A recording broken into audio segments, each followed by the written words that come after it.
Hey, Bran, Yeah, did I tell you about the dream I had the other night where I was a muffler? you did not. I woke up exhausted.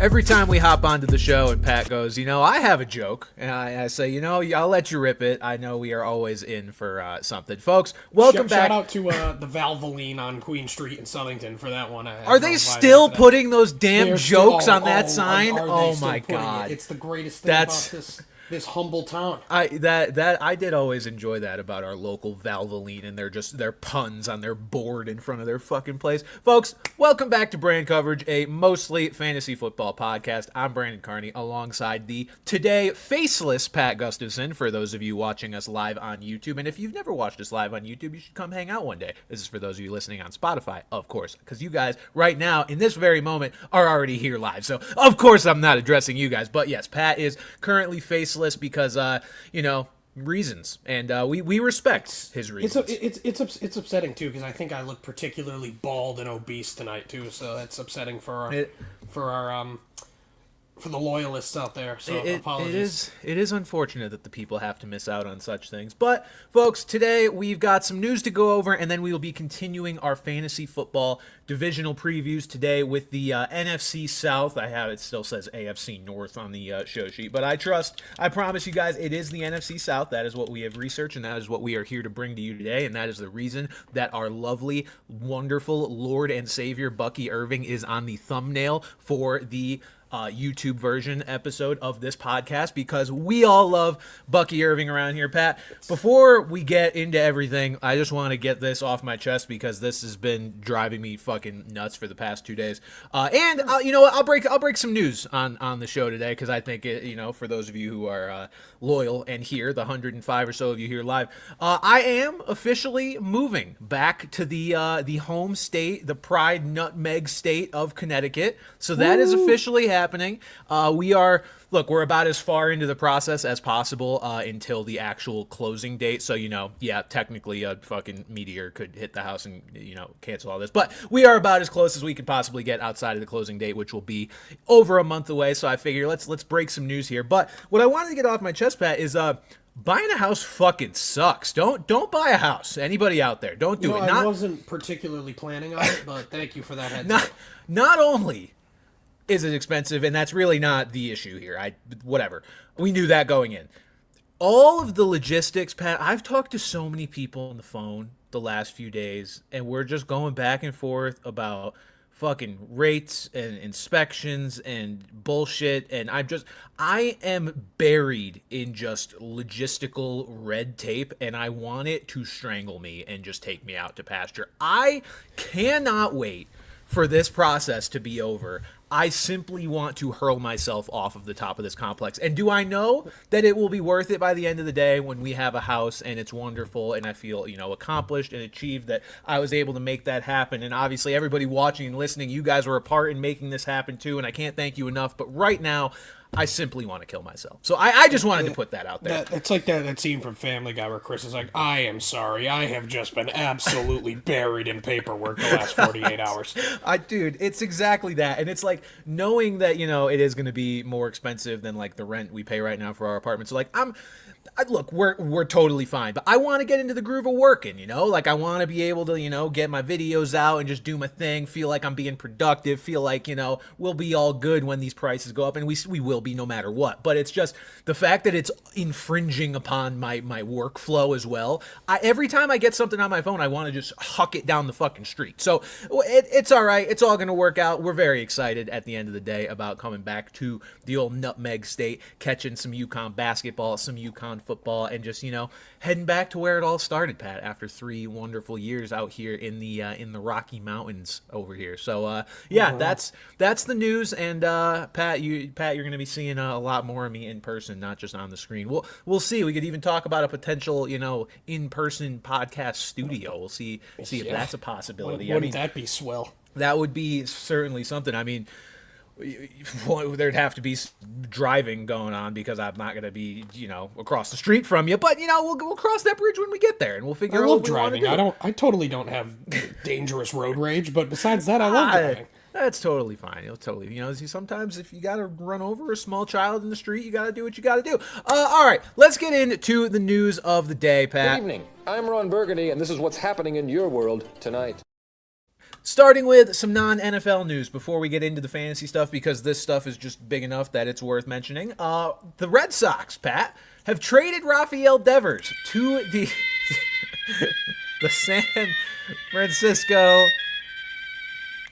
Giants. Pat, I know baseball is your forte, but look, I'm plenty plugged in enough to understand the impact of this. Hilarious that the Red Sox have done this again after trading away Mookie Betts to the Dodgers a few years ago. I know Devers is not quite on par of the player that Mookie was, but he is still one of the best hitters in the sport, and the Red Sox have traded him away for seemingly not a whole lot. I want the baseball guy's opinion on this, Pat. What was your reaction to this deal? See, I was driving home and I got a couple texts about it, and I kind of just glazed over it, not really registering. When I saw the notification, I just started laughing. I said, "Hey, Dad, happy Father's Day," and I told him, and I dropped the bomb on him. Just shocking. There's a lot of parallels here to the Luka Doncic situation, mainly both being fat, but right. The fact that it seems like this came out of nowhere for everyone involved, that even some of the other Red Sox brass, Alex Cora, was not aware that this was happening. This was strictly Craig Breslow working behind the scenes. If we're talking strictly an on the baseball field move, terrible, absolutely right. Terrible. At the end of the day, you are trading your best hitter for. I think people are understating the return a bit. Kyle Harrison was a top pitching prospect, and they got a first-round pick from this past year's draft as well. So they didn't get nothing. Could it turn out to be nothing like the Mookie return? Yes. Jeter Downs, baby. The breakout's coming any day now. Their best player from that is a backup catcher at the moment. So just to put that into perspective. But there clearly was more things going on behind the scenes that we didn't know about. Obviously, there were the two public outcries from Devers for being upset about changing positions. And even that, it feels like there had to have been more for something like this to happen. For you to trade your best hitter, you'd think the guy's really got to be a cancer. Yeah. And they released their statement saying 13 years, $8 gazillion, there are expectations for said players that he did not meet. And that's all understandable. I completely understand that. I tend to be on the Red Sox side of the whole Devers position saga. But it must have been to that point. But again, looking at it strictly from a baseball standpoint, it's just shocking that they. Again, it's different from the Betts situation because the Betts, they were just cheap fucks. In this situation, it gives them plenty of salary relief, but there's more to it. But still shocking nonetheless. And in terms of trying to put out a winning product, it's not really the best idea. Yeah, it's obviously different from the Mookie thing in the sense that, they gave Devers the contract and then just were able to basically move off of it scot-free, which I'm sure is part of why the return was, not as much as what Red Sox fans would have likely hoped it would be. I just look at it I understand they were able to get off the contract, but it's when you are trading a player, especially for internal issues or off the field things like that, where he's just not seeing eye to eye with the organization. To me, it's always interesting that the team can't get more for that player because they can't why are they not able to hide some of those disagreements that maybe lower the public perception of him? Were other teams aware that Raphael Devers was being kind of a cock in the Red Sox organization, that was why they had to move off him? Because to me, I look at it okay, if you want to get off of a player because he's a bad locker room culture fit or whatever it is, you should still be able to get a lot for him when he is one of the best hitters in the sport. And I know you said, the return is a little understated. I still think they could have got a little bit more. So I agree. It's just interesting in that case. It's similar similar-ish to the Luka thing, where it's like, and I've considered this deal like a diet version of that, because obviously Devers, in relation to the full MLB landscape, is not as good as Luka is to the NBA landscape. Not quite top 5 level, I don't think. No. But like, I'm always interested that like they couldn't get more just for being like, hey, look at what this guy did on the field. He's really fucking good. Give us a lot for him. Why don't we want him? Don't ask. Though, we don't have to tell you that. But like, give us a lot for him, and they would be like, yeah, okay, totally. So just funny. I mean, especially funny as a Yankees fan, Pat, coming off of the Red Sox sweeping the Yankees and being all on their high horse, and then they just get rid of their best hitter for fucking Jordan Hicks, basically. And, so it's just very the funny. fact now that he was taking reps at first base tonight. That's the funniest. That was the most obvious thing in the world. The Giants are last in the majors in offensive output from first baseman. Like, this was an obvious move, and now he goes, they're the guys in charge. Whatever they want to do, I'll do it. It's so petty. So beautiful. It is beautiful. Just speaks to, like, I mean, look, maybe Devers is being just purely petty, but it just, to me, speaks to, like, how dysfunctional is the Red Sox organization at the top, that a player would want to treat them that way. Be like, no, fuck you, I'm not switching positions, and then immediately get traded. Be like, oh yeah, I'll play first, sure. Like, just very funny. Again, as a Yankees fan, I'm very much enjoying it. So that is what it is. We had another trade, Pat, go down. Unfortunately, the NFL seems to be the only league not involved in major trades right now, which fucking get it together, guys. Come on. But Desmond Bane traded to the Magic for quite a bit. 4 first-round picks plus a pick swap involved in that deal for Desmond Bane, which I saw your tweets about it, Pat, and I think I had a pretty similar thought. It's like, it's one of those deals where it definitely makes the team better. Like, the Magic are certainly better for acquiring Desmond Bane and could probably be, I think they could definitely be an NBA title contender in the vein of, like, the Pacers. Like, the Pacers are obviously in the finals right now. I think the Magic will have a comparable roster to the Pacers with adding a guy like Desmond Bane, but it does just feel like a lot to send 4 first-round picks for a guy like Desmond Bane, who's kind of a tier 2-ish, maybe 3-ish sort of star player. Yeah, I put Bane right in that tier of the best guys who've never made an all-star game. Like, he's a really good player, and he fills the Magic's exact need, which is shooting.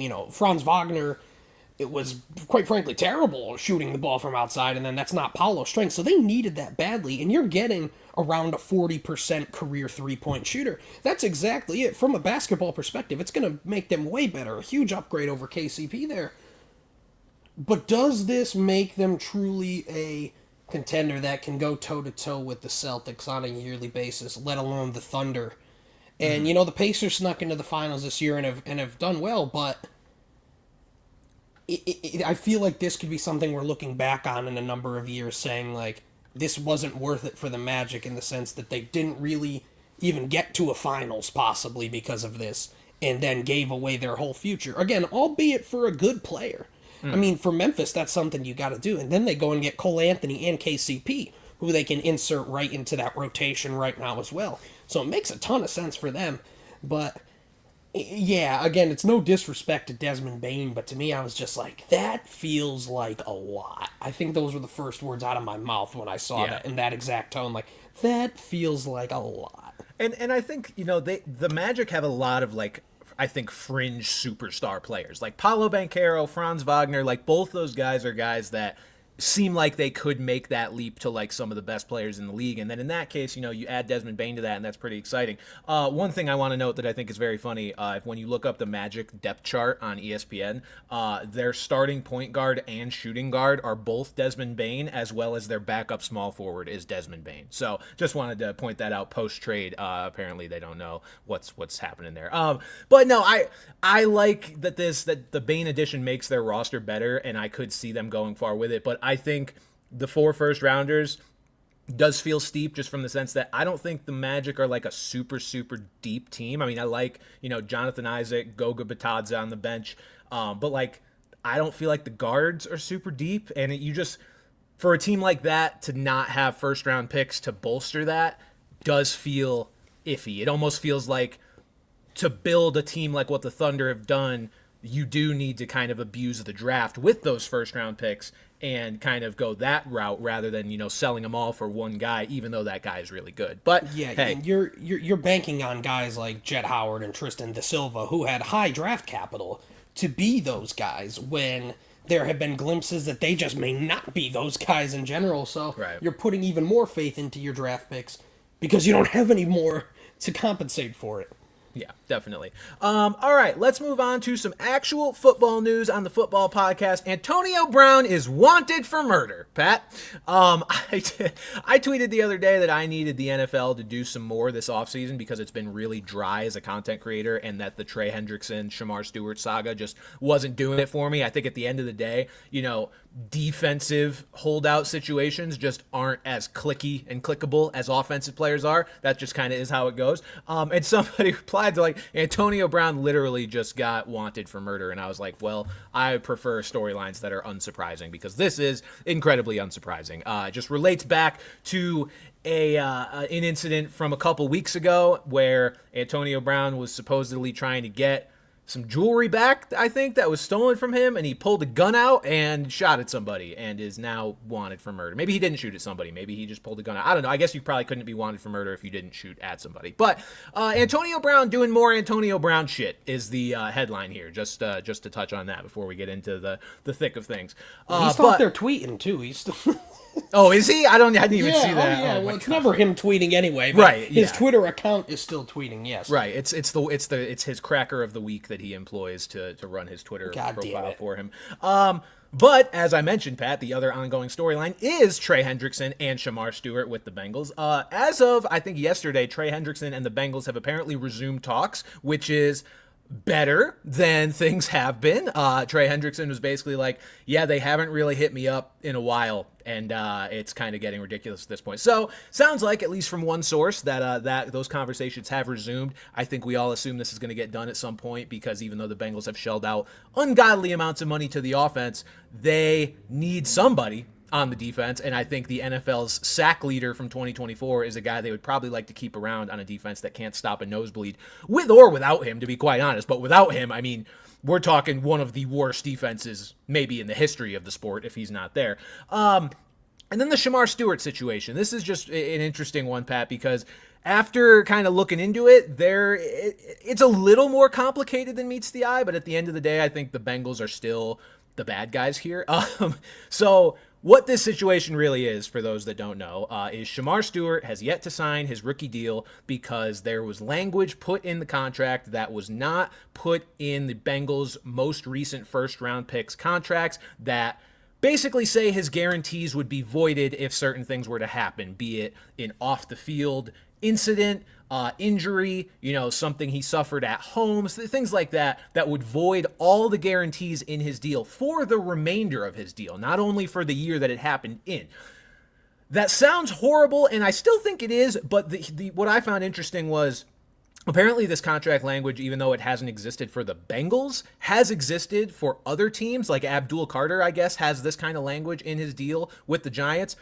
But to again go on the other side, the Giants, I guess their bonus structure is also friendlier to the player than what the Bengals is. So the Bengals are kind of trying to have their cake and eat it too here by creating these lines in the contract where your guarantees can be voided, and they're not doing the nice thing that like the Giants are doing, which is having a friendlier bonus structure for their players. So Shamar Stewart is basically saying, fuck you, I'm not agreeing to this. You just give me the contract that you've been giving all your other first rounders. And I think that's fair. And we're in a situation, Pat, we're at a point where there's talk of Shamar Stewart re-entering the draft next year. Like it's at least a possibility that has been broached as something that is logistically a thing he could do, is completely sit out, re-enter the draft, and the Bengals would not be allowed to draft him next year. So very interesting situation. Not one I can recall seeing comparable in the past. But yeah, that's what the dumpster fire Bengals are up to. Kumar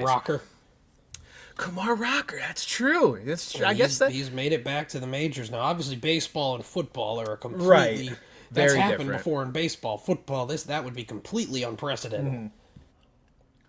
Yes, so very interesting. Why did that happen with Rocker? He just didn't want to be a Met, right? No, the that Mets all it was? were not happy. Mets were not happy with his physical, with some of the things with his okay. arm. So he said, "All right, fuck it. I'm just gonna go play independent ball and then go play with right. Jack Leiter again."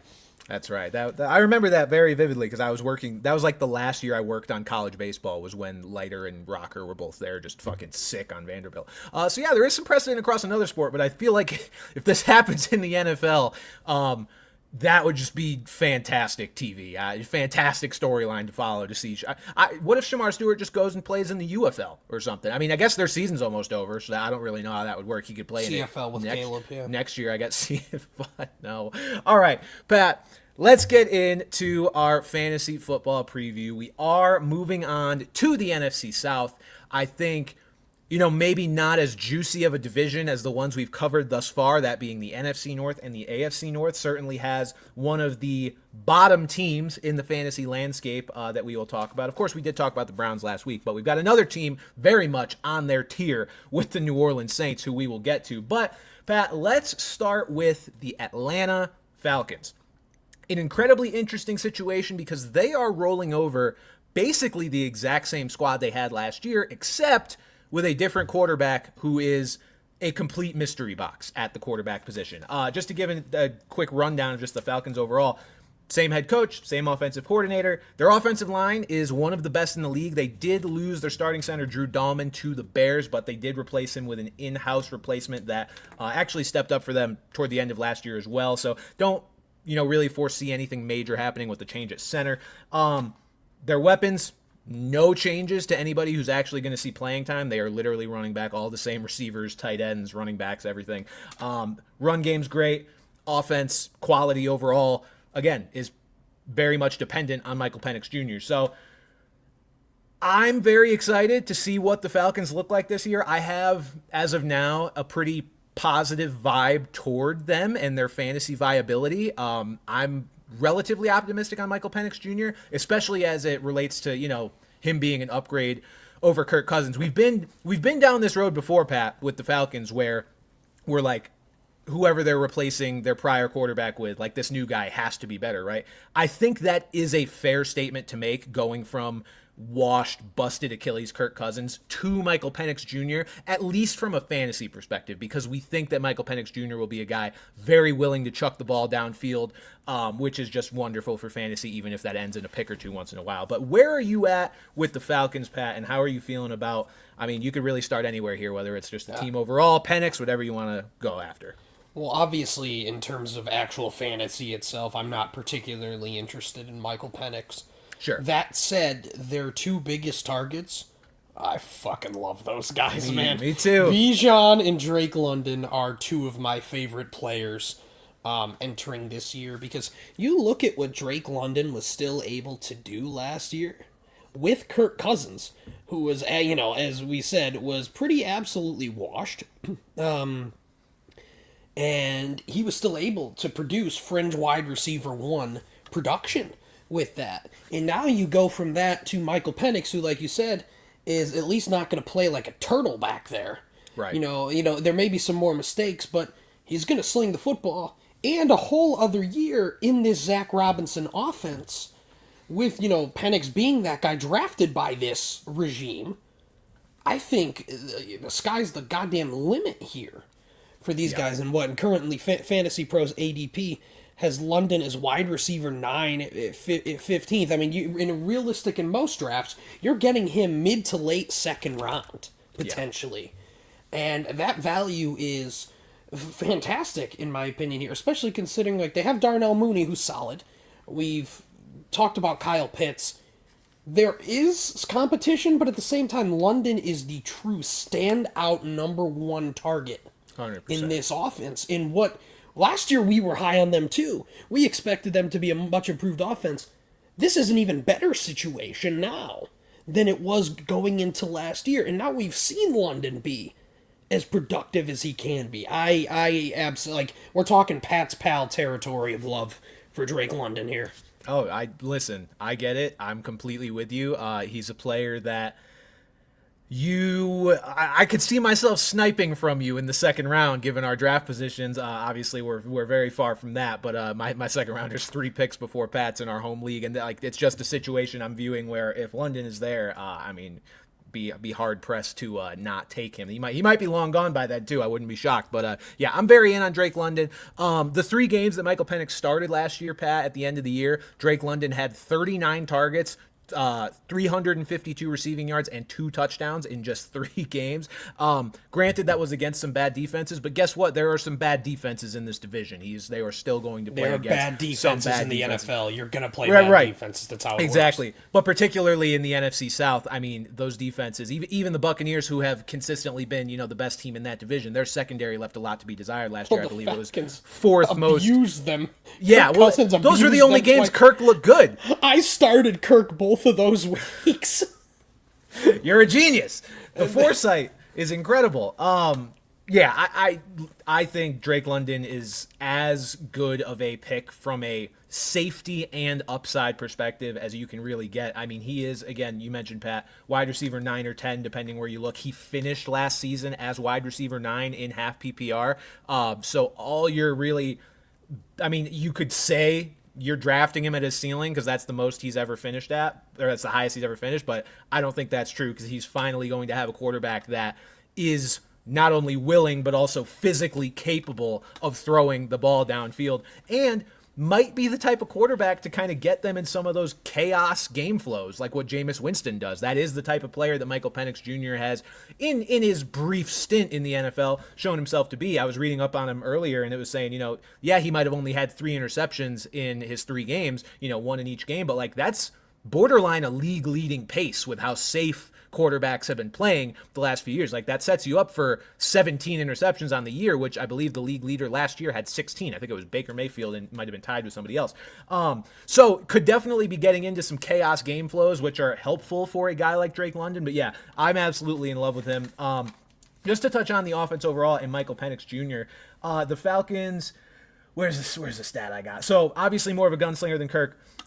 Penix in his 3 starts last year had 10.1 air yards per attempt over those 3 games, which would have been second in the league if qualified, behind only Anthony Richardson, which I know sounds bad. But Anthony Richardson's completion percentage was 47. Michael Penix Jr.'s was 58, so kind of different there.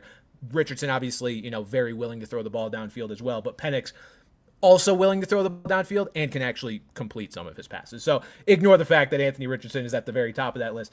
It would have put Penix above, second in the league behind Richardson, but above guys like Trevor Lawrence, Jameis Winston, and Joe Flacco. 3 guys, maybe more so Flacco and Winston than Trevor the last few years, but 3 guys who are very able to create fantasy-friendly receiving situations, I would say. So I'm excited to see what next level Penix can bring Drake London too. And very similar vein for Darnell Mooney, Pat. I'm actually pretty in on Darnell Mooney as a later pick, a guy that you can throw in your flex. He toiled away in Chicago for years, and then last year, I mean, he would have had over 1,000 yards if he played in all 17 games. And because of, again, the chaos that Penix could potentially inject into this offense, I think there's going to be plenty to go around for the wide receiver too as well, especially since I've slandered him on the show plenty, but when you get down to the actual analysis too, like Kyle Pitts is just not a guy that I'm banking on taking a ton of work in this receiving game. And same with the wide receiver 3 in the offense, whoever it ends up being, be it Ray McCloud, Kadarius Hodge.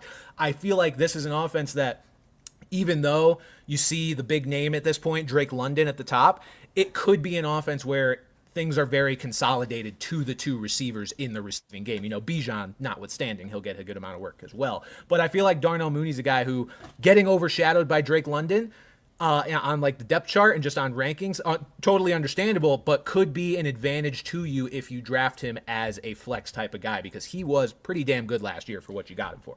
See, that's the thing now. I think Darnell Mooney has proven in 2 different places where he's actually just a solid football player. Right. He was just kind of stuck in purgatory in Chicago. But even that one, he had that one really good year in Chicago, I recall, maybe 2021. I'm talking out of my ass there, but I remember he had a great year because I had him that year. And he's proven to be a great deep threat, but he showed he was even more than that last year, forming a really strong bond with Kirk Cousins. Again, Kirk Cousins is gone, but it's still the Zach Robinson offense. They brought in nobody else around him, like you said. So it's paving the way. I see no reason why Mooney can't have a similar output to what he did last year and what now being drafted as the wide receiver 49. It's a crazy value. 99. It picked 99. Well, that's about round 10, I believe. That's fantastic value because that's your bench. That's your bench right there. To have a guy like Darnell Mooney on the bench, absolutely. Yeah, I think it's a guy that just not a lot of people are thinking about. And I mean, again, from a just playing time snap, percentage perspective, he's over 90% of snaps in virtually every game he played. I'm seeing one with 88% in week 7. And then in week 11, I think is a week he got hurt because I guess they were on bye week 12. Week 11, he only played 58% while Ray McLeod played 98%. Maybe he did get hurt. But otherwise, 90+% of snaps in basically every game he played. Like, this is a guy that you're not worried about whether he's going to be on the field or not. You're not worried about somebody up and coming on this depth chart jumping him. I don't think there's anybody like that. Like, they didn't really draft anybody that would make you nervous about something like that. So I am very excited about not only Drake London but Darnell Mooney just in terms of value. Like, I'm not saying the Falcons are going to be the greatest show on turf here and supporting a million fantastic fantasy receivers, but from an ROI perspective, from a guy that I think you'll be happy to at least have in your flex more often than not, very much in on Darnell Mooney. Pat, let's go to the superstar of this team and of the fantasy community, and that is Bejan Robinson. In many places, being ranked as the number 1 player in all of fantasy football. I think we've answered this question on the show already, but just for posterity's sake, think that's where he deserves to be, or do you think is it a mistake to have him above a guy like Saquon after what he did last year? We'll talk about running backs strictly because we know Jamar Chase is a fucking animal himself.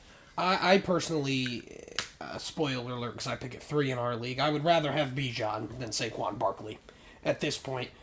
You look at the game logs last year, the most important thing, after the bye week, he had 22 or more carries, 5 of 6 games. 5 of 6 games. You can talk about, we talk about Michael Penix. At the end of the day, that's not going to affect him nearly as much, except that that's going to be an even better offense, even more opportunity. But Zach Robinson showed that Arthur Smith, his game plan was out the window. Tyler Algier became more so of an afterthought. And they ran that offense through Bejan. And, he not super overwhelming in the passing game, but you look at most of these games here, he's getting at least 2 or 3 targets. So just the opportunity is there, and he is just an absolutely electric runner. And obviously, again, no spite of Saquon here, I still think he's a great pick as well. But it comes down to it. I'm going Bejan if I had my first crack at running backs here.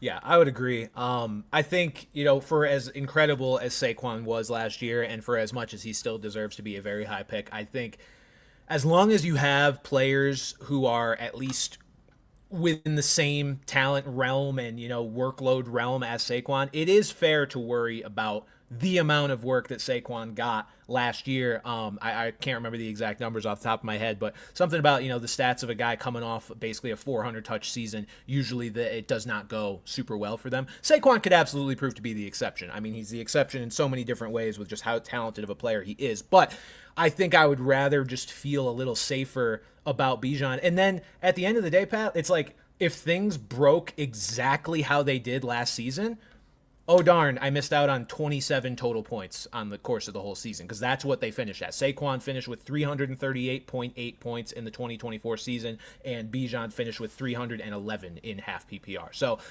you take the L for if that's how it goes, but you probably, I think, will make out pretty well either way with Bejan Robinson. And it feels like a safer play with the age that Bejan is truly entering his prime as a running back, and it just feels like the absolute sky is the limit without some of the at least slight concerns that you would have with a guy like Saquon Barkley. So Bejan Robinson is probably my number 1 overall player. I think I would put him above Chase by just a little bit. Really? Again, okay. I think I would. I mean, look, just running back scarcity in general. I look at the running back rankings, and it's kind of always like this, but the guys that you're really, really confident in their workload, I mean, it's really the top 10 guys, and then you get to the top couple of them, and those are the only guys that you're really confident are going to have a insanely big workload, big load back central. I think Bejan's one of Let me pull up the running back rankings just overall. I would say Bejan is one of maybe 5 or 6 guys that I'm like really confident are just going to be touching the ball almost every time out of their backfield. Like save for, a couple of rest reps here. I think you could say that about Saquon Barkley. I think you could say that about Ashton Genty, Derrick Henry, Jonathan Taylor, Josh Jacobs. And beyond that, like, it gets a little bit murkier just with some of the backups on these teams. We saw last year the Falcons with coaching that is mentally stable told Tyler Algier to fuck off. He ended up being a true backup. Now, Tyler Algier is a good player. Don't get me wrong. If Bejan goes down, absolutely Algier to the moon for fantasy. But they understand the hierarchy that as long as Bejan is healthy, this should not be a 1A, 1B situation. This is a 1 and a 2 situation. And I just don't think you should take for granted the combination of a guy being the clear number 1, entering his prime, and being in an offense that looks like it's going to be pretty good, and having a really good offensive line on top of it. So I would take Bejan as my number 1 player. I for what it's worth, I throw Christian McCaffrey into that group with you. When he's on the field, he's going to touch the ball every time. But that's the thing. Problem, he's never, the question is he going to be on the field? But hypothetically speaking, I'd throw McCaffrey in there. But, to your point, I'm a bit higher on these running backs as you are. Like, looking at this, I see about 13 or so 14 running backs that I'd be really enthused to have this year. But yeah, you still look, Bijan's number 1 for a reason of that group though.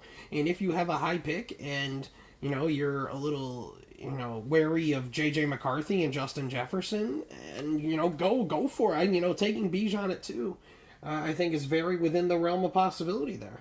Yeah, and look, picks 2 in our league, don't do it. There certainly will be more backs than the ones I named that will end up with workhorse roles, for sure. I just look at the situations from a overly cautious, sort of paranoid perspective of who are the players where it's at least in the realm of possibility that they are not just dominating the touches out of their backfield. That's why I see that as a possibility for a guy like Christian McCaffrey. I know we've never seen it before, but the way things have been does not necessarily mean that's how they'll always be. Christian McCaffrey coming off of these double sort of leg injuries. Would I be shocked to see Isaac Guerrero mix in there more than he has in the past? Or more than just any complimentary back to Christian McCaffrey has in the past? No, I wouldn't be surprised by that. At the same time, I wouldn't be surprised to see McCaffrey take every touch. So it's just that sort of balancing act. The Falcons situation, I would be completely shocked, for good reason, if Tyler Algier took like a meaningfully more amount of work next year than he did this past season. So that's all I'm saying with that. And then round this, go ahead. Well, I was going to even say Algier, top of the line handcuff. 100%. Arguably 100%. the best handcuff. If you're a Bijan owner, try to get Tyler Algier. The only problem is I think everybody's kind of going to be on the same page there. Yeah. And there's nothing people love more than cucking guys out of their handcuffs. Dude, it's truly fascinating. Why would you want to own someone else's backup running back? Like, that's such an annoying way to play fantasy, not just from the perspective of somebody who like is getting their backup running back to their star guy taken, but like you're just sitting there with a guy on your bench, like waiting for the starter to get like that. Just feels like such an annoying way to play to me. Like I've never enjoyed that. His Fantasy Pros ADP has him going in the 13th round, but I wouldn't be surprised if some jackass in your league takes him in the 10th for no reason. So, yeah, but obviously, if you get around to the 12th, 13th round, Tyler Algier is still there, and you have Bijan, definitely a move that you should make because somebody in the chat just said it. Now Algier could be a starter for like 8 teams. Absolutely correct. Totally, absolutely correct. He would be probably an RB1 on a weekly basis if he gets this job. Yeah, definitely. He would absolutely be one of the top backs in the league. And then just to round it out, Pat, with Kyle Pitts, I mean, there's not much to say about him. I kind of mentioned it earlier. I'm beyond the crash out phase with Kyle Pitts. I'm at the acceptance phase of just moving on. Look, tight end 18 by ranking right now. I get it if you want to take the stab on him, but I'm personally just not doing that. You're still... Every round, Pat, is a gamble on a player, right? And I just would rather, even if it's a low upside gamble, because they all are basically by, Kyle Pitts' average like 158th overall ADP right now, even though it's early. I would rather take that shot on just anybody else than a guy who has consistently shown that he is not that guy anymore. I'm just good. I'm all set on Kyle Pitts. I'm not taking the gamble. I don't care. Like for example here, I will talk about one of my favorite sleepers next week. I'd rather have a guy like Brenton Strange over Kyle Pitts at that point when you get down to the tight end 16 through 18 range. Or I've got guys like Dallas Goedert and Dalton Kincaid ranked ahead of Kyle Pitts as well that I'd rather have. There's just really not a whole lot of appeal, but I mean, if it does work out, you're feeling really good if you take Kyle Pitts as late as you can and things start to come together, but I'd rather not be that guy, and I would rather miss on him by not picking him than miss on him by picking him after all we've been through. We've been through war.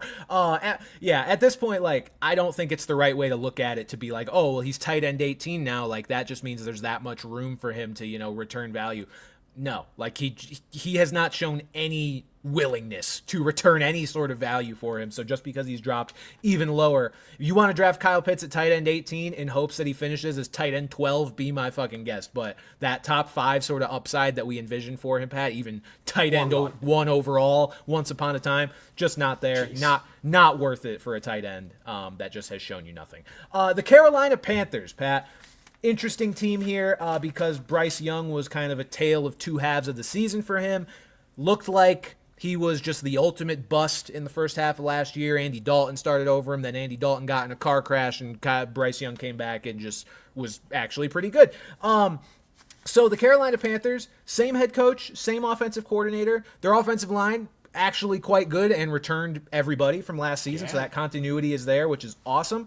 A bit of a change in the weapons category. They added Tet McMillan, added Hunter Renfrow, believe it or not, and then added Rico Dowdle to the backfield. Run game's pretty good. Offense should be solid. I think we can start here with Bryce Young, Pat. I think Bryce Young, to me, is just a streamer-level quarterback. I don't really see him taking a huge leap forward to where he's going to be a guy you're like starting every week. You look at his games last year, even when he, took that step forward, the floor was still pretty low. You don't want a guy who's putting up 11 and 12, sort of every other week or like twice a month or so, even though there are spike weeks, which again will happen certainly in this division, again, with the defenses that they are facing. Just streamer level quarterback. That's all he really is. If you want to play him in a good matchup, I think he'll probably deliver for you. But he's not a guy that I'm drafting with the idea that like he's going to make this third year leap and be a top 10 guy. Well, while there will be some leap, you just mentioned how strong their running game was with both their line and Chuba Hubbard's performance. And there's no reason to believe that they won't lean on that while still giving Young more opportunities. So yeah, I mean, I'm not looking much at Young unless you're in a 2-QB or super flex league. I did get Bryce Young last year in a super flex dynasty league for basically. Nice. I got him for like pennies. I almost didn't accept the deal, but I'm trying to remember. I could probably go back and find what it was a little bit later, but I got him, I think, after he had gotten benched, and it was just for basically nothing. Oh, it might have been for like Spencer Rattler and somebody else, and he completely shocked me. I like begrudgingly was like, yeah, I'll take Bryce Young. I fucking guess, whatever. This seems like a good lottery ticket. And then the lottery ticket, for all intents and purposes, hit because he ended up being a semi-useful start. He was a first overall pick. That's about as good of a lottery ticket, unless you're fucking Jamarcus Russell, that you could have. Right. All right, Pat, let's move on to the backfield, because I think the backfield here is probably the most one of the more interesting backfields, I guess, with the signing of Rico Dowdle. So we've got Chuba Hubbard, who I just have to take L on from last year because I was very much a Jonathan Brooks guy. Turns out Jonathan Brooks was not only not going to come back for like 3 fucking months, but then as soon as he came back, he tore his ACL and is not going to be, he tore his ACL again and is not going to be playing this upcoming season, and Chuba just ended up being the guy. As we pointed out, that I had only made one take ever on this show, and it was that Chuba Hubbard was going to be great last year. I've never commented on a single other player in the league except for Chuba Hubbard, so I'd like it to be known that I have a 100% hit rate on predictions. But no, Chuba Hubbard was the only of those late-round running backs that I really nailed last year. And there's no reason not to love him again this year. I think the biggest thing would have been Jonathan Brooks. Like, you go out and get Rico Dowdle, who was solid in Dallas, especially at the end of the year there. He was in your lineup regularly. there's no reason to believe they brought him in as nothing more than a backup, as an upgrade to Miles Sanders as the backup, effectively there. I'm not terribly worried about Rico Dowdle. I mean, again, I think you're looking at a handcuff situation where you've got a guy that would be in your starting lineup on a weekly basis should Chuba Hubbard go down. But this backfield belongs to him. And, we talked about the offensive line last year, and he's going as RB18, which I think is some really strong value, because, we kind of pondered the possibility of him going is like a low-end RB1. Sure. I have him, I believe it's 16 here on my own rankings, but I still think this offense is kind of going to be a little more run first as Bryce Young develops, as they incorporate more passing into this. But second year in a row, all aboard. Let's get chubbed for Chuba. Oh yeah, I'm full chub. No, I think I'm off camera. No, I went through a bit of a process thinking through this backfield, but I landed at the same conclusion as you, which is that, Dowdle is just probably going to be the backup. Look, you've got similar backs here, like similar skill sets. I would have been more nervous if they brought in like a complementary back, somebody who's like really, really good in the receiving game, and we're going to try to get him involved, because that's not necessarily Chuba Hubbard's strength. But the fact that they brought in a, fundamentally skill set wise similar back, but just not as good as Chuba Hubbard to be the backup to Chuba Hubbard tells me that he's really just a contingency and give him a couple plays off type of back. But it was scary to me on the surface just because Dowdle was a guy that I think he rushed for over 1,000 yards last year, just barely. I believe so.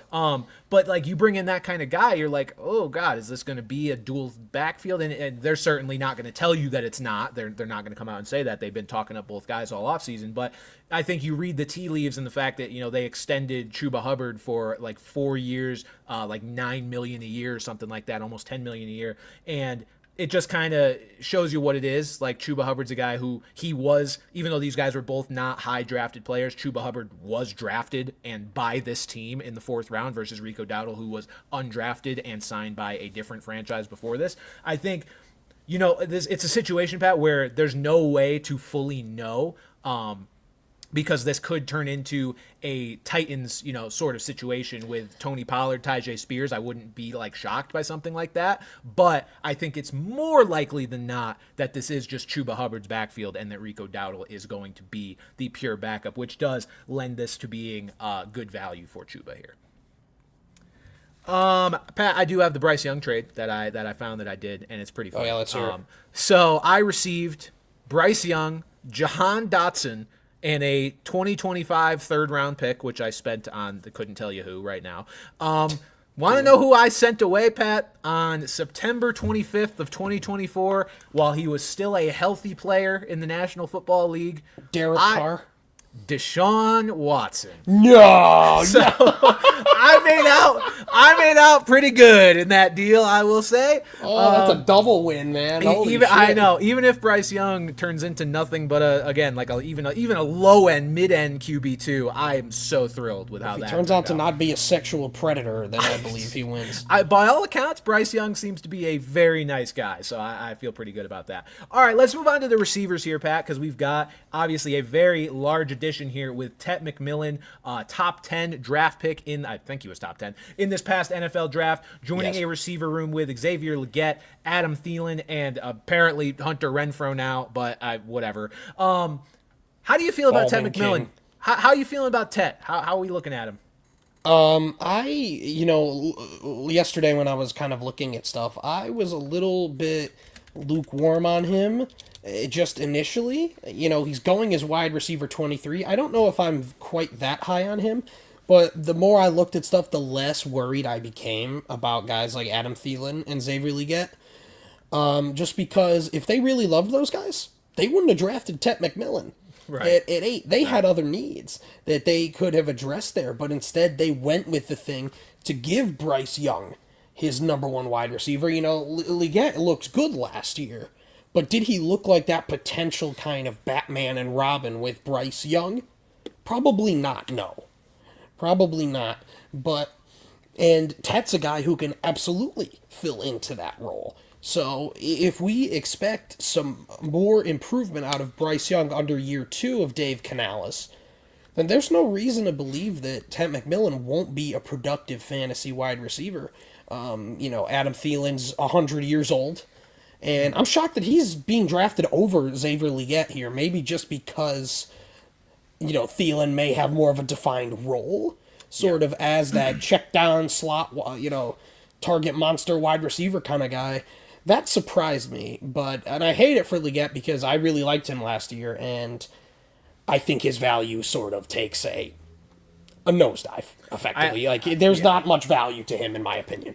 No, I think it's pretty cratered. I don't think this offense is good enough to support that many pass catchers just yet. I mean, I like Bryce Young. I like where this offense is headed, but I'm with you. I think if anybody's going to be a reliable weekly starter, I do think it's going to be Ted McMillan. I mean, high upside guy, going to surpass Legette in usage, certainly. And the good thing about that is Legette can stretch the field for him, while, Ted McMillan can operate basically anywhere on the field. But Legette is probably going to be that sort of sacrificial, X receiver that opens up things for the other guys. While Ted McMillan's going to run some of those routes too, I think Ted is the more well-rounded guy that's going to, kind of soak up a good amount of targets. Again, as the 8th overall pick in the draft, this is a high investment by the Panthers. They're going to try to make him work. It's obviously just a matter of how good of an NFL player is Ted McMillan destined to be. I think he's a great gamble to take, even in redraft leagues. One thing that is interesting, Pat, you mentioned wide receiver 23. I see that he is wide receiver 23 in ADP. Yahoo ADP, wide receiver 23. Fantasy Pros has his consensus ranking at wide receiver 37. So pretty wide discrepancy there, which I think is interesting.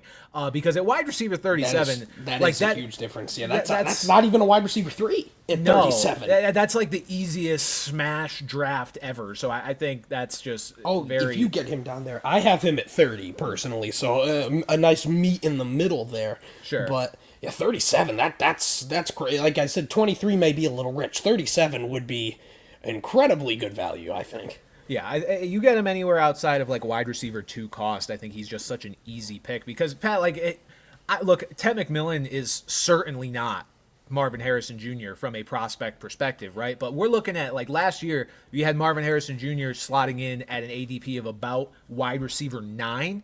Don't remind me. You've got Ted McMillan here at about, let's just split the difference again, wide receiver maybe 29, 30-ish, a guy who's stepping into a high-volume role on a sort of ascending offense. That feels like a bet I want to make a million times on a guy like Ted McMillan. However it breaks is however it breaks. But for a guy drafted that high with that skill set, with that apparent standing on the depth chart, sign me up for that every time. And the thing is now, he's working with Dave Canales as opposed to Marvin Harrison, who was with Jonathan Gannon and Lou Petzing, who just threw bricks at each other's heads back and forth throughout the season, it seemed. But, it's such an interesting point because they get drafted with similar capital, but I think it's just the fact that Harrison was, in theory, the number 1 wide receiver on what should have been a good offense with an established quarterback, and they just fucking hated the guy. Now you look at Tet in a situation where it's an unproven offense with an unproven quarterback and a little bit more target competition. Like Marvin Harrison, it was just him and Trey McBride. Now you've got a few other guys in the mix here. But I would say Trey McBride, though, is a much bigger threat to targets than anybody on the Panthers. I think without a doubt. In the aggregate, you're looking at such a better situation for Tet to just be able to be I'm the fucking guy. Give me the ball. Well, and that's the thing is I think Dave Canales doesn't throw bricks at his own head, so I think that he's going to, it's not going to be a case where he's going to have to pay his dues or do cardio out there like Marvin Harrison. I expect him to be inserted right away. Yeah. And one nice thing about Tet to kind of fall back on, if you're drafting him and worried about how he's going to come along or whatever, and maybe he will get off to a slow start, who knows? He's a guy that Pat, even the coaching staff keeps talking about how big and good of a red zone threat he's going to be. I think this is a guy that even if he's not putting up 100-yard bangers every single week, it's a guy that you could easily see 50, 60 yards, but a touchdown, 2 touchdowns more often than not. So I think that's where you start to feel even better about an investment in Ted McMillan, even in redraft leagues. Tight end, probably not worth talking about. I mean, Tommy Tremble's been around for a while, and I believe is actually banged up right now. I mean, look, Jatavian Sanders is a guy that I've talked up and liked in the past. Just somebody I'm going to maybe keep an eye on, but not somebody I'm going to actively try to target in drafts. I just think tight end is not something you really got to care about for the Carolina Panthers. Yeah, and like I put in our sheet that the prerequisite is having an ADP of 200 or better. There is no Panthers tight end at 200 or better, because I believe their last productive tight end was quite literally Greg Olsen. The Dominique Daphne erasure. Who the fuck is that? That is apparently their current tight end 4. I have never heard of him in my life. I have no idea. I'm sorry. That man probably is a strict blind. That man's probably never caught a pass in his life. He went to Indiana State. Sycamores. This is his second season. Wait. His stats are from 2020 and 2021. He has not played football since 2021 in the NFL, but he is on the Titans depth chart as their tight end. Panthers depth chart. I already forget it. That's their tight end for. Shout out Dominique Daphne. I'm rooting for him. Number 46 as well as a tight end. If that's not a future Pro Bowl, that's some fullback shit, man. I love it. It absolutely is. Did you see the report too about Darren Waller? He knew he wanted to hang him up because he felt like he was playing like a fullback. He's like, I didn't sign up to play football to be a fullback. Come on, man. Just wanted to throw that out there. All right. Let's move on to everybody's favorite team, Pat. Certainly if this isn't a Super Bowl contender, I don't know what is. The New Orleans Saints. Ew. May literally be the worst team in football this year. So far, the team with certainly the most changes that we've talked about from the NFC South. They've got a new head coach in Kellen Moore. Pat, their offensive coordinator, not that it matters because Kellen Moore is one of those guys that kind of, overwrites whoever the OC is. But offensive coordinator, OC names don't often catch me by surprise. I'm normally like, oh yeah, I remember seeing that guy got signed, or I knew exactly who their OC was. Did not know that Doug Nussmeier was the Saints offensive coordinator.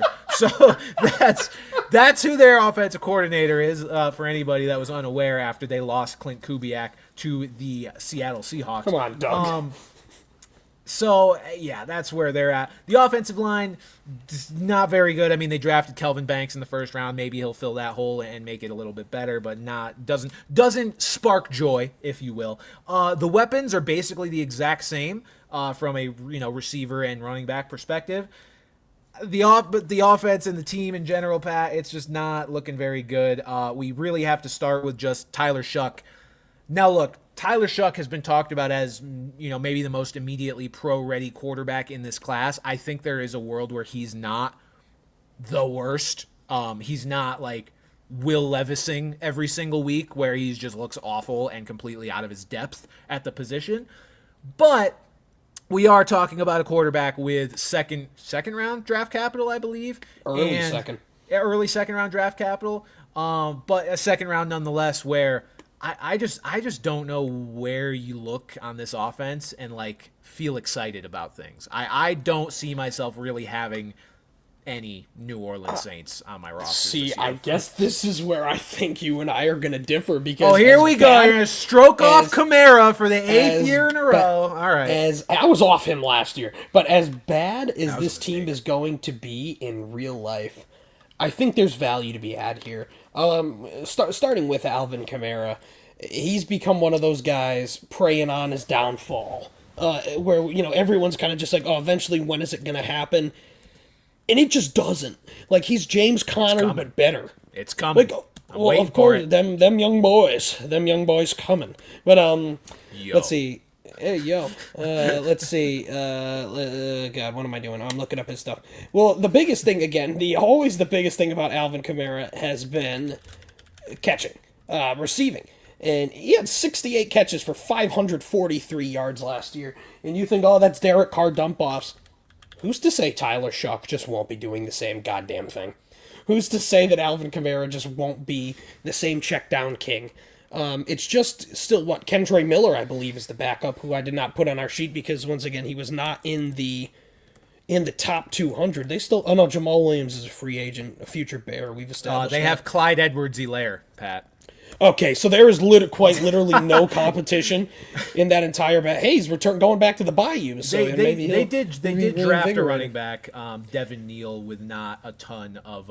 Yes, he was in the top 200. Yeah, what Was he really sixth round pick?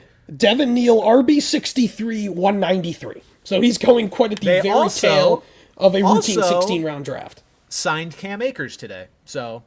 Cam Akers. Baby. Was that only today? Oh, I thought that was. I think it was. I don't know. I thought that was earlier than today. I don't know. I don't know what's going on anymore. But yeah, it's the Saints. Who gives a shit? It's the Saints. But I still like Alvin Kamara a lot, and him going 3 days ago. Sorry, continue. Him going at RB16 is strong value here. You still got to think he's going to get a lion's share of the workload. Big load back still, even with all the hilarious competition that he has now. But he's not even my favorite player in this offense. Really? It's Goo Brains himself, Chris Olave. Just from the perspective, I forget who we were talking about last. Oh, Jerry Jeudy, where I said like you cannot bank on a guy being a garbage time king, and that kind of being his number one stake to fame here. If you're Chris Olave and you're getting drafted as the wide receiver 37, yes you can. Like, at that value, for someone like Chris Olave, I understand the Saints are going to be bad. I understand he's one bump to the head away from being Stephen Hawking. Like, I understand all of this. But in this Kellen Moore offense, you at least think this could be one of those offenses where, like, the team's not good, they're bad, but they're a little fun at points, because they're just really trying to just chuck the ball down the field and get anything out of everyone they can. And I think Olave at that value, he's still incredibly talented. Yeah. And his arch nemesis, Derek Carr, is gone. I think that's the biggest thing without this. Those two, for whatever reason, just could not get on the same page. Now you bring in a new quarterback with the opportunity for these two for him to be clearly the favorite target here. I know we love Rashid Shaheed here, but he's more of a big play, deep threat kind of guy. It's still Chris Olave on a possession basis is going to be that top target. And as bad as this team is going to be at wide receiver 37, hell yeah.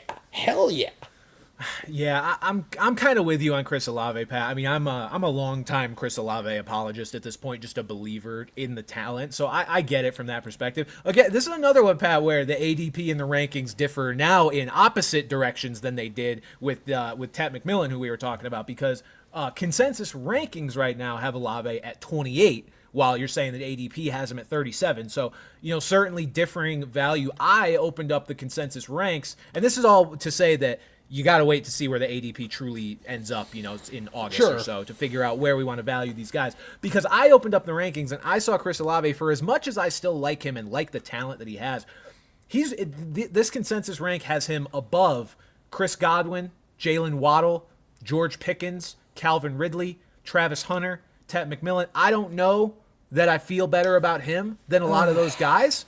I do like him as a player.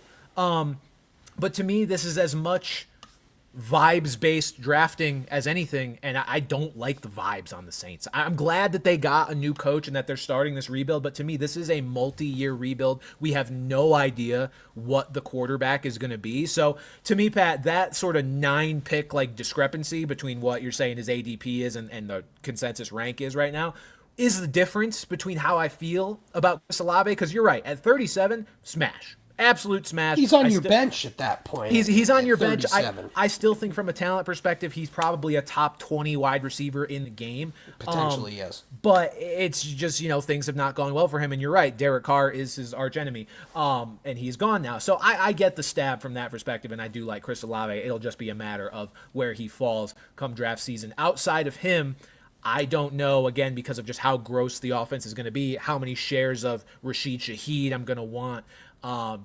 As a secondary sort of target in an already bad offense. Now, to talk about Kamara, I am preying on his downfall. Not actually. I'm not rooting against the guy, but I am just betting on his downfall basically every year until it happens. I know I have admitted defeat as it relates to Derrick Henry because I think he is just a physical fucking freak. Alvin Kamara, I don't think is a physical freak. I think age is going to catch up to him sooner rather than later, and I think losing Clint Kubiak, Pat, makes me nervous about Alvin Kamara. I had a good note from, I think it was the Fantasy Points data suite that they had on Alvin Kamara, and let me get it. So Alvin Kamara, nearly 54% of his rush attempts last year came on outside zone, which was a large part of why he had his most efficient season on the ground since 2020. He averaged just 3.87 yards per carry from 2021 to 2023 before it jumped to 4.17 in 2024. And Kellen Moore has not used outside zone on more than 26% of his run plays in any season since 2021. Now, could Kellen Moore adapt to the personnel that he has? Sure. But there's also a chance that he tries to just keep going with his offense, and with a personnel group that, was not picked by him, he's inheriting it with the Saints.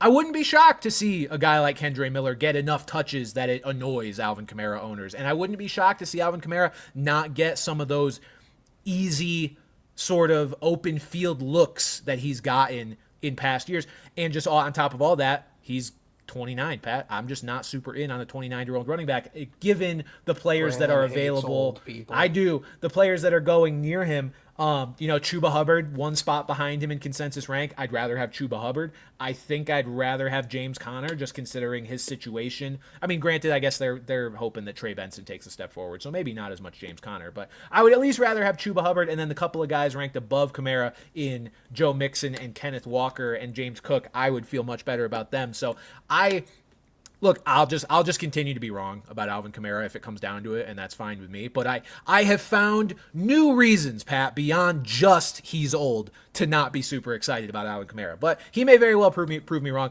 If you're in a full PPR league, don't listen to me. Just take Alvin Kamara. He will be good enough. Yes. He will be good enough to produce in full PPR. It's half in non-PPR that I would be a little bit more hesitant. And truthfully, I think half PPR is the superior way to play fantasy football, but that's just me.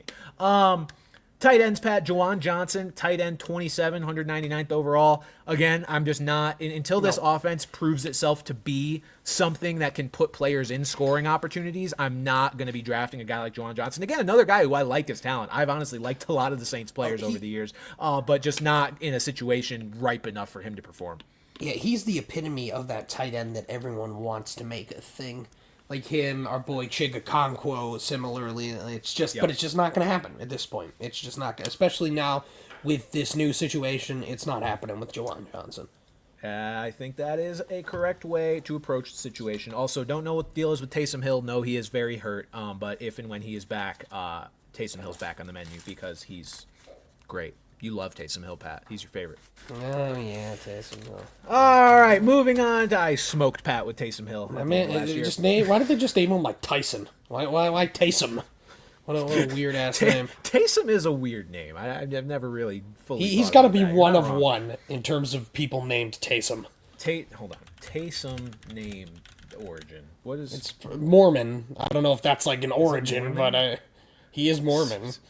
The name Taysom is of English origin, potentially derived from a surname used in southwest England. Its exact origin is unclear, but it's been linked to names like Taylor and Tyson. Some also suggest a connection to the surname Hasten. Interesting. I also see an article that says babies are being named after Taysom Hill, which is another level of concern. All right. If you're naming your kid after Taysom Hill, call the number. I mean, I don't know what number, but call it. If I found out I was having a child the day that he did what he did to you to help win me a matchup, I would at least consider it. All right, moving on to the Tampa Bay Buccaneers. Another interesting offense from the sense of they are going onto their billionth straight different offensive coordinator, but head coach is the same. OC is now going to be Josh Grizzard, who was the pass game coordinator last season and will now be taking over OC duties from Liam Cohen, who moves on to Jacksonville. Who? Duval.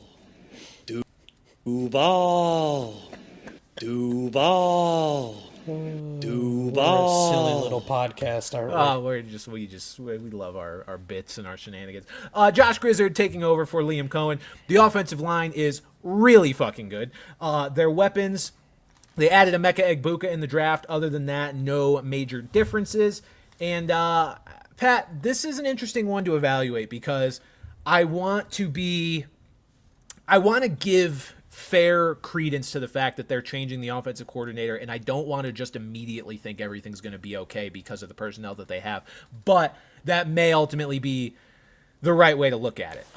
So I'm not really sure where to land on the Tampa Bay Buccaneers. The way I see it is, had they went out of the team and brought in, granted, like they did last year, bringing in Liam Cohen, but they just hired the passing game coordinator, Josh Grizzard. Yes. So Yep. in theory, this is a guy cut from the same feather as Liam Cohen here.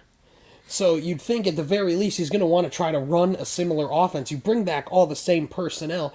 There's no reason to believe, for me, that this offense isn't going to be of similar production to last year. But that said, it's a crowded wide receiver room. Mm-hmm. And the one guy that I think really, really benefits from this is Baker Mayfield. I didn't realize just how good he was last year. Like, he was phenomenal last year. Averaged over 20 points per game. Especially at the end of the year. He goes and rips off 19, 28, 22, 34, 21. You know, that's probably helping people win some championships there. Mm-hmm. And all they did was get better. All they did is bring in Emeka Egbuka, a first-round talent, to bolster Mike Evans, Chris Godwin, Kate Otten, a great running game. If you're looking outside of those big running quarterbacks, I think the only of the pocket passers that I definitively like better than Baker Mayfield is Joe Burrow. I think you put Baker right in the conversation with guys like Justin Herbert, Bo Nix, Caleb Williams, the fucking Patrick fucking Mahomes. But, like, you know, that group there. But out of those guys, I like Baker's upside, and I like the floor. Baker makes me nervous more than anything else on the Bucs, just because of the fact that he operated at such career highs last year. And this is any fantasy argument, right? For a guy that breaks out, is what he did in his sort of leap year. Not an actual leap year as in calendar, year. But, you know, the year where he made the leap. Is what he did in that year sustainable, or is there regression coming? And I think you could look at it either way, because, right, last year was his second year with the Buccaneers, even though it was with a different offensive coordinator. Baker just gets new OCs literally every season. It is what it is. But his first year in Tampa, Pat, 28 touchdowns, 10 interceptions. Then last year, 41 touchdowns, 16 interceptions, on top of a career high in rushing yards with 378. He had never been above 165 before that, and tied his career high in rushing touchdowns with 3.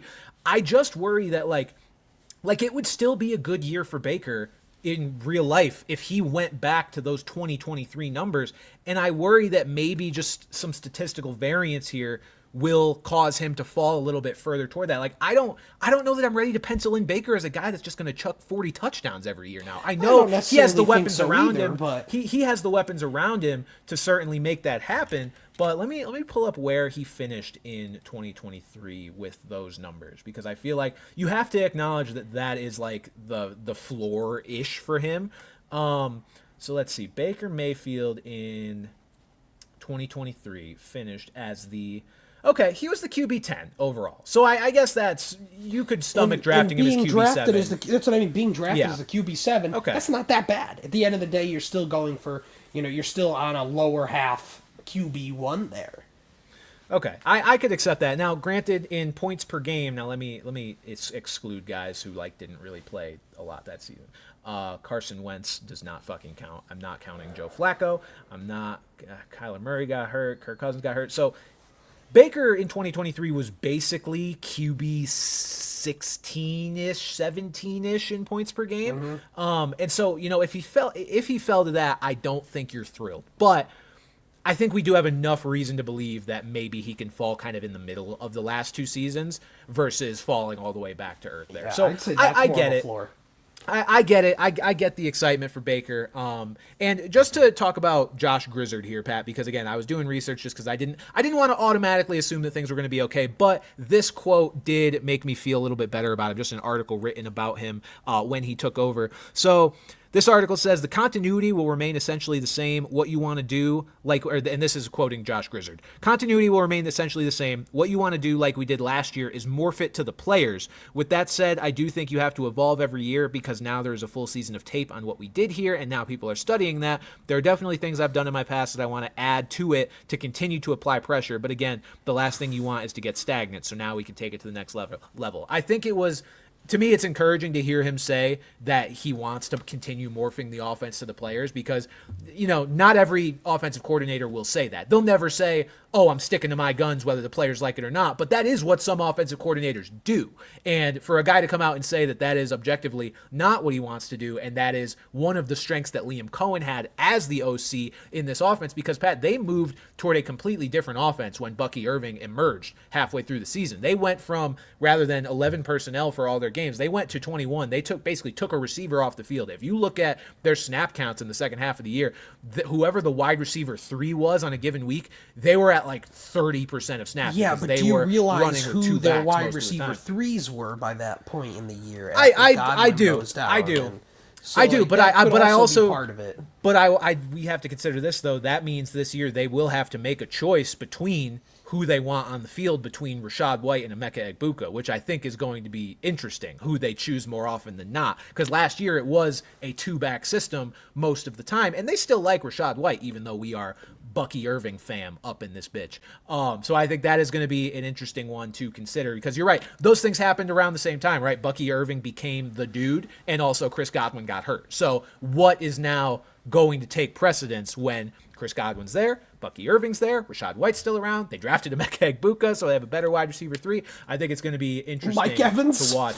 Well, yeah, obviously Mike Evans. You still got there. Mike Evans. No, too. I know. I feel like that's he's locked and loaded. All locked of these and loaded. Lost in all these storylines is they still have Mike Evans. Like Mike Evans is still there.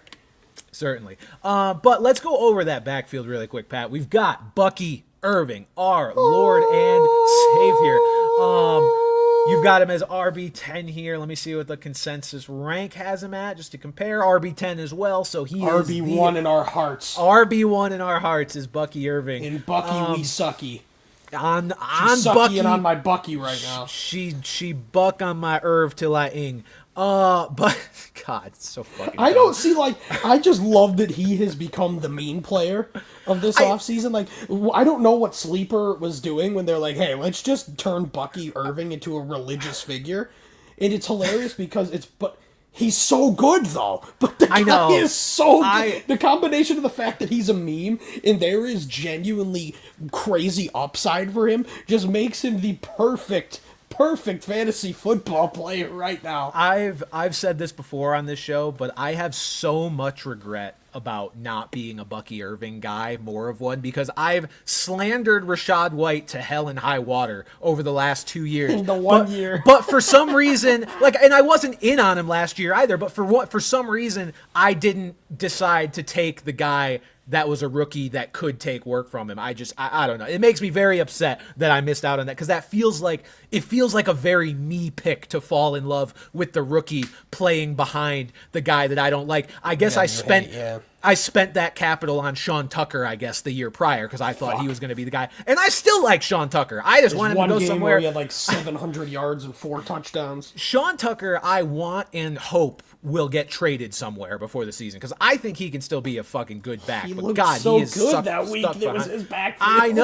I know. And now he's stuck behind these guys for the foreseeable future. So I would like to see him go somewhere. But Bucky Irving, Pat, I mean, how do you not feel good about this guy on an offense that's going to give you so many scoring opportunities? Again, is a young guy, was able to kind of rip this job from Rachaad White's hands. I mean, he didn't, fully take the workhorse role. They were basically playing similar number of snaps, but Bucky Irving ended up being the more running back of the two. They had no choice. He forced their hand, and that just to me says a lot about what you can expect from him going forward. He feels like a very safe player as a running back to get, 21 overall ADP. I'm gonna bring that in a little bit, because I think we're looking at very wide receiver horny ADPs, and when you get to home leagues, it's not quite like that. So let's just say, even if he's getting drafted 16th, 17th overall, if you're getting him as a second round pick, I mean, fucking bust a nut. I was gonna say, whip out your Bucky's, boys. Oh my God. She's gonna buck on my Irv till I ing all night if I get Bucky Irving as a second.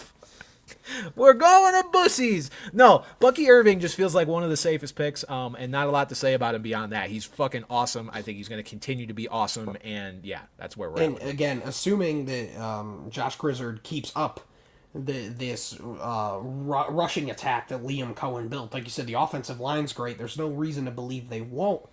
Rachaad White's still going to exist, unfortunately. Like, exactly. I don't think it's going to be a case where it's going to be, like we talked about Algier, we talked about Dowdle as clear backups. I don't quite see it that way with Rachaad White. I do think he's going to have a bit more of a role like that, but not enough to rain on the Bucky Irving parade, and not quite enough to make him a super desirable fantasy pick. Like, I feel like you're still drafting him more so as a handcuff, even though his role will be a bit more than that. But it's just tough to justify seeing how good Bucky Irving was last year for them not to give him the reins to at least a majority, a far more decent majority of the work.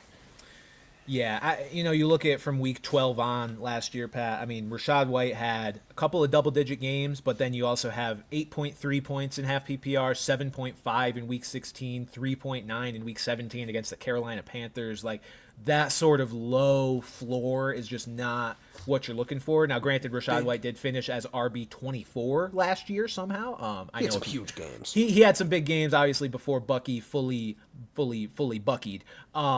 But yeah, it doesn't feel great, especially knowing that he's not a prime sort of handcuff like Algier either, because if something were to happen to Bucky Irving, you're going to get a heavy dose of Sean Tucker in this backfield. It's not just going to be Rachaad White. At running back 40, which is where he's ranked consensus on Fantasy Pros, I'd have to think about it. I mean, I'm looking at guys around him. Jordan Mason's right behind him. I think I'd rather have Jordan Mason. Cam Scattaboo's right behind him. I think I'd rather have Scattaboo for the upside. Then you get to Rico Dowdle, Austin Eckler, Ray Davis.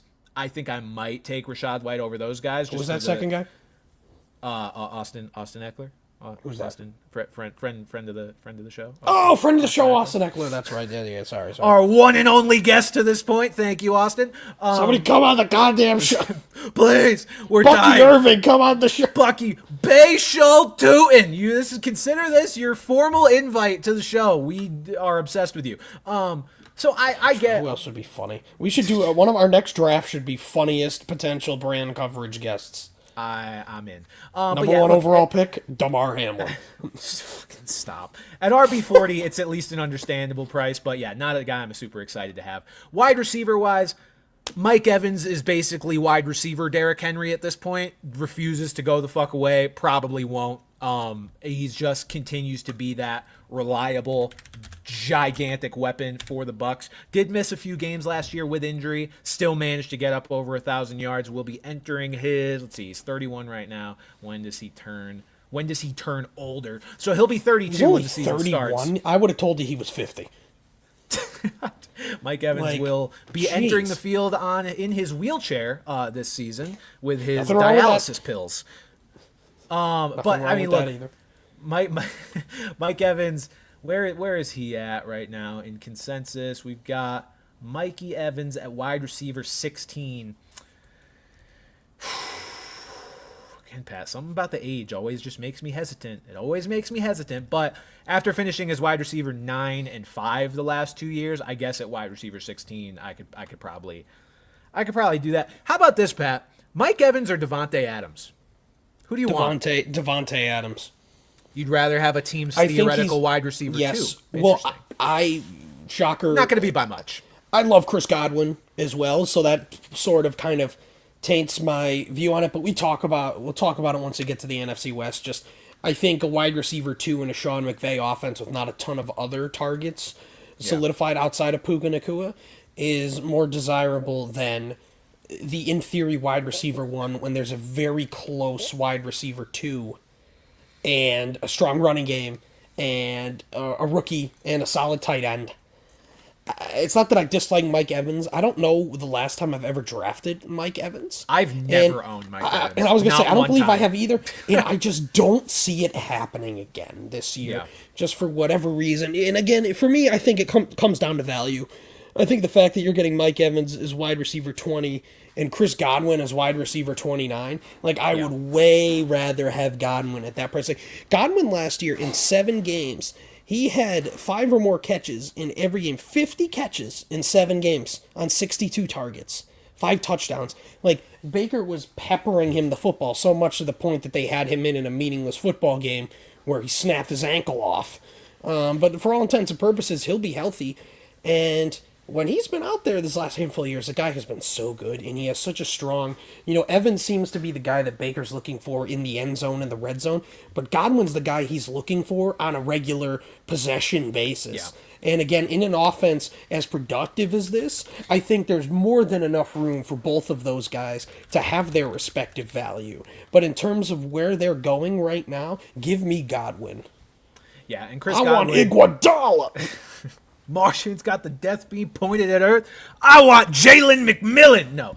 R.I.P. Jalen McMillan. I seriously. No, I liked him a lot. I think you're spot on with Chris Godwin.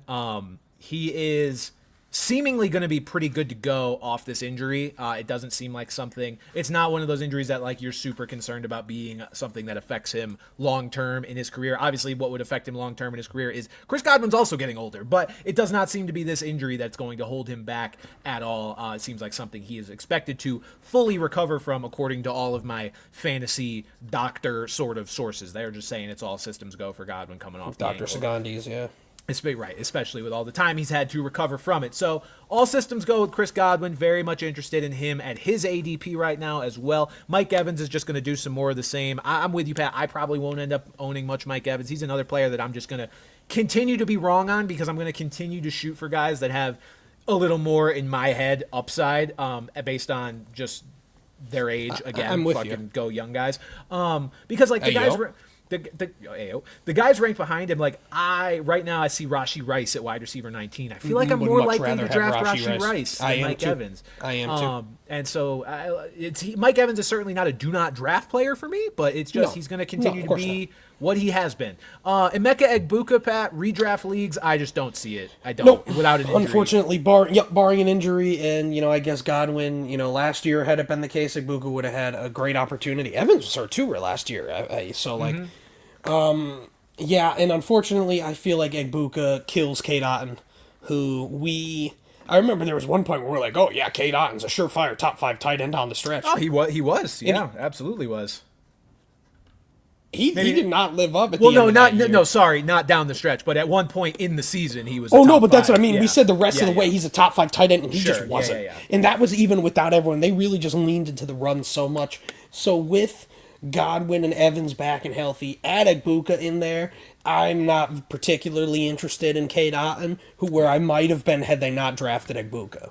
He's another guy that it's like waiver darling. Waiver wire if things article happen, fodder. Yep. Like he will be not even fodder. Like if the right injuries would happen with the Buccaneers, like he would be a guy you could burn a number 1 claim on and understand. Well, like sure, if Mike Evans goes down again or Chris Godwin goes down again, I'll spend the number 1 waiver claim or all of my fab dollars on Cade Otton because he can be really, really good, but he is a little too buried right now to spend any real draft capital on, considering the guys you can get above him in drafts. So that is, I think that does it, Pat, for the NFC South. That'll about wrap up our breakdown here. Got some good, got some bad. Hopefully you guys learned something from this. If you've learned anything, it's that our Lord and Savior Bucky Irving will be the RB1 and break every record in the NFL record book. He is going to score 500 half PPR points this year. That's where we're at. That's where I'd like to go on a bit of a soliloquy before we wrap up here. Floor is yours. This has nothing to do with sports, but god damn it, I have a podcast. This is a platform. I'm going to use this platform. As you see on a regular basis, not tonight, of course, because I'm just a little head guy here. I have a lot of musical instruments behind me. Music is very important to me, and as you young kids may or may not know, my hero Brian Wilson from the Beach Boys died last week, and just the fact that part of the reason I love music so much is it evokes so much emotion out of you.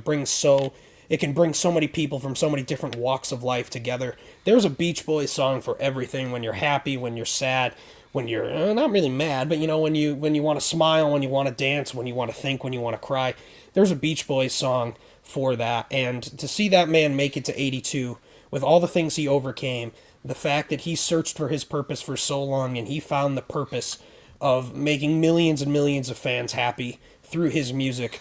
The world is such a better place that Brian Wilson was in it. Hoist up the John B. Sale, Brian. They finally let you go home.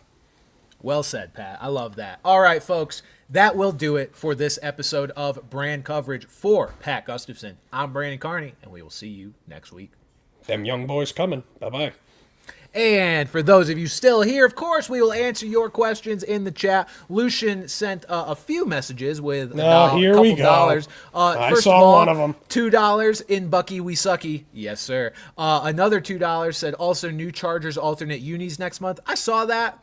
Why? The Chargers have such great unis. I mean, I hope that they are good and that they live up, but like, I saw a tweet that was like, if any team needed new alternates less than the Chargers, I don't know who it would be. And I'm like, I agree. Powder Blues are goated, man.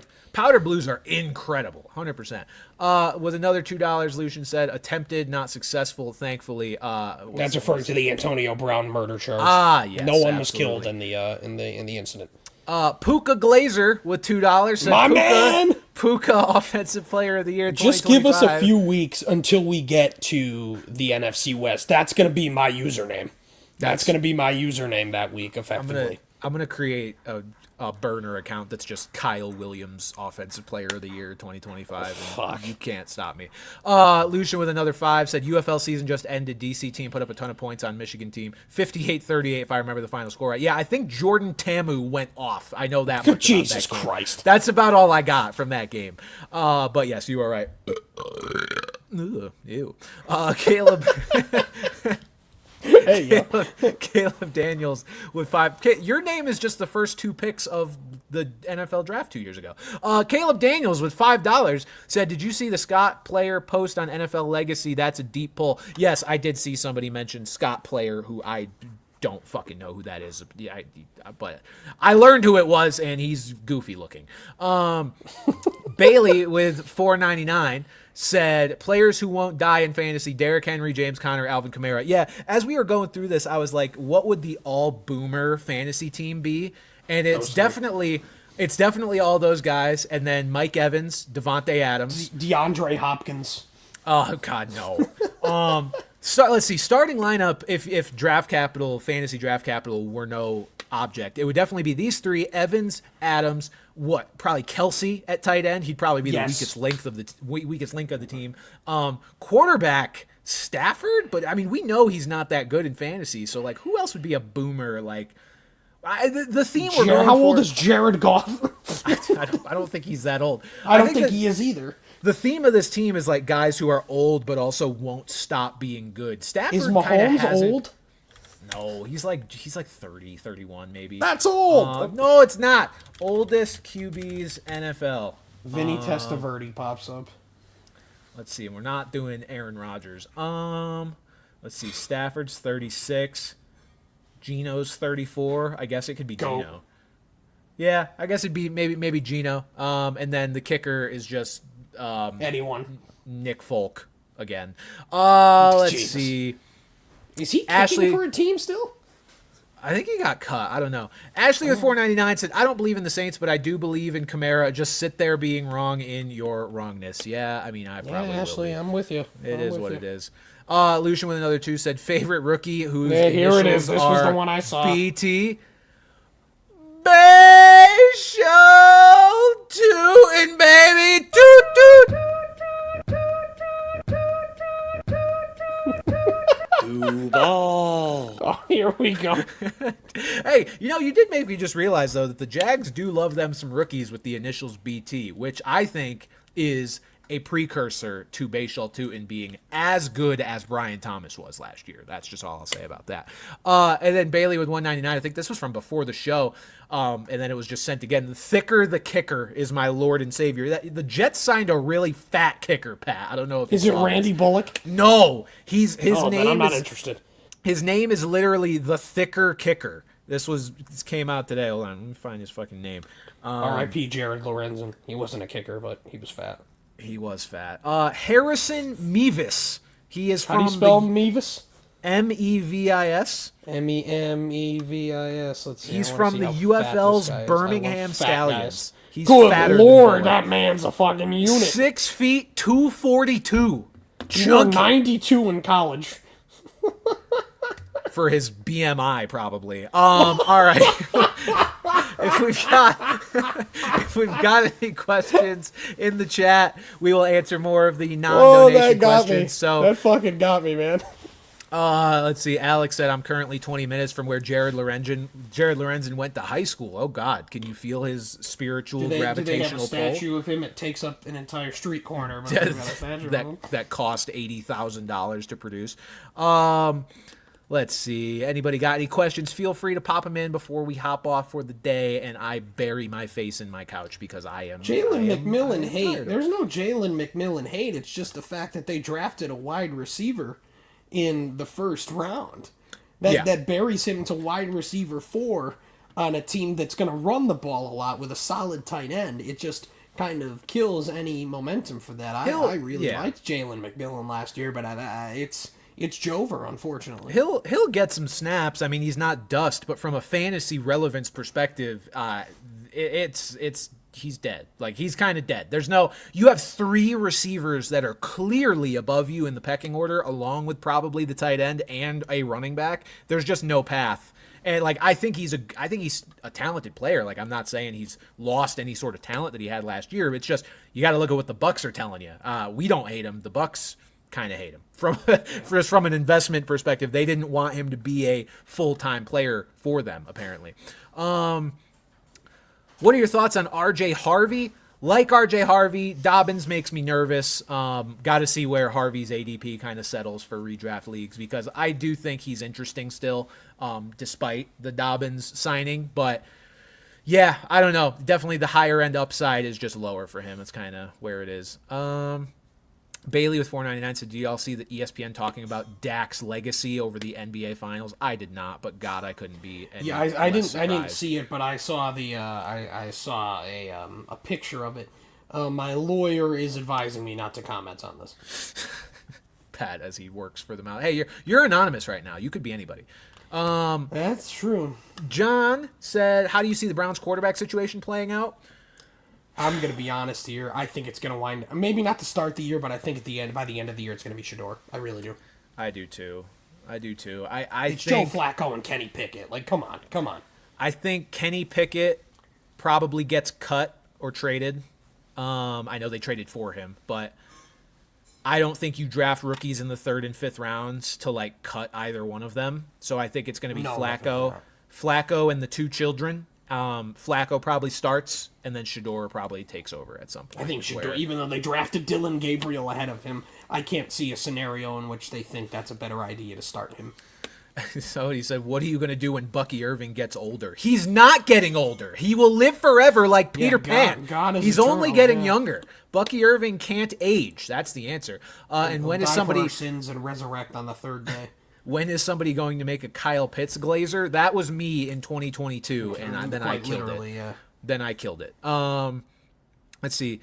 Lily says, why do you think defensive contracts drag on so long in negotiations? It's been shown in recent years that great defenses can win close championships. I think teams leverage the fact that the public doesn't care as much about defense, and so they feel that they are more able to drag their feet because they have slightly less public pressure. I think the Bengals, as much as they are the center of attention right now and people are like, what the fuck are you guys doing? They got infinitely more pressure to keep their offensive pieces around than I think they're getting right now, and I feel like it's this way just for most teams. But no, you're absolutely right. It is a flaw in NFL teams' logic, especially because the Bengals better figure out something on defense or else they are fucking cooked. Let's see. In general, are rookies overvalued this year? Man, I gotta be honest. I think rookies are just the key to winning fantasy football every year. I think if you find the right ones, yes, they are the key. Like, you're not going to hit, they're not all going to hit, obviously, but this really set in for me last year because I overcorrected for no reason. I didn't draft as many rookies last year when the prior year, rookie CJ Stroud and rookie Tank Dell led me pretty far in fantasy. And rookie Sam Laporta, God. And then last year, even though they were my guys on our show, like I didn't draft Jaden Daniels. I didn't draft Brock Bowers. These are guys, rookies are hitting earlier than ever before. Like the learning curve, not that it's not still steep for the NFL, but I think maybe just some of the rule changes about, not being able to, that are rule changes that are very offensive friendly. I think rookies just are becoming more and more relevant in fantasy earlier and earlier on. So I think, no, I don't think rookies are overvalued. I don't see any rookie being super overdrafted right now. I think they're all, if anything, they're good values. Yeah, I think the ADPs are fair. Look at a guy like Brian Thomas last year. I mean, he fed families with how well he performed for where he was going. So especially if you could find the value later on, instead of like a top rookie like Ashton Genty, who we all know is going to have a huge impact. Yeah. Sneck says, no, he said, oh my bad. But he was asking thoughts on the Texans this year. And true, we don't normally answer spam questions, but we know not everybody knows. It's all good. But yeah, we'll answer your question, when we see it. But yes, thoughts on Texans this year. Offensive line will control everything. Their offensive line on paper is really fucking bad, but they seem to have some kind of plan because they have a new offensive line coach. They actively got rid of Laramie Tunsil, which is hard to spin as a good thing, but he was penalized a lot last year. Offensive lines are largely about discipline and their ability to function as a unit. They're not going to be a top 10 or even 15 O-line, but if they can just be the 20th best offensive line somehow, they'll be back on track to being one of the better, sneakier good teams in the AFC. So I'm nervous about betting on them because the talent is so minimal on the O-line, but they are at least not doing just the exact same thing they did last year when it was completely fucking awful. Yeah, it'll be interesting to see how Nick Caley kind of turns that offense around. There's still a ton of talent. C.J. Stroud, Joe Mixon, Nico Collins, 2 rookie wide receivers there as well. And I think the biggest thing in their favor is that they're playing in a weak division, as we'll talk about next week. The division is theirs, easily. Something would have to go wrong for them, I would say, to not be able to squeak out 9 or 10 wins in that division and take it. Yeah, someone said the Texans will finish with the best defense in the league. Their defense could be very, very good, which could help them overcome some offensive line issues. But it'll still be an issue to some degree, I think. All right. I think that'll do it for this episode of Brand Coverage, folks. Thank you for your questions. I apologize if we didn't get to all of them, but we love you guys. Again, thank you for tuning in. Back again next week, same time. For Pat Gustafson, for Pat Gustafson, I'm Brandon Carney, and we will see you guys next